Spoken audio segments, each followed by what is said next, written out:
rafiki yangu, na kusalimu kwa jina la Yesu. Nimeona ni share na wewe ujumbe huu kwa siku ya leo kwamba bado kuna matumaini kwa mtu uliokata kwamba utachipuka tena. Kitabu cha Ayubu 14:7 kinasema, kwani yako matumaini ya mti ya kuwa ukikatwa utachipuka tena, wala machipukizi yake hayatakoma.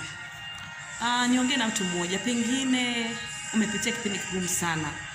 Yaani ni kama mtu uliokatwa.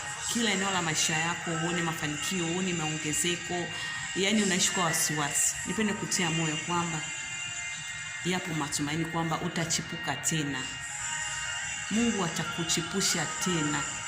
Wewe endelea kukaa na Mungu, endelea kumwamini Mungu, atakuchipusha tena. Na akikuchipusha Mungu, safari hii hautanyauka tena, kwa sababu Mungu akikuchipusha yeye atakulinda, ataendelea kukunyunyizia mti wako usikauke. Kwa hiyo napenda kutia moyo, usikate tamaa, usife moyo kuona kwamba umefika mwisho. No, ni mapito tu yanapita. Utachipuka tena kwa jina la Yesu. Nakupenda sana. Naitwa Neema Ngasha. Mungu akubariki.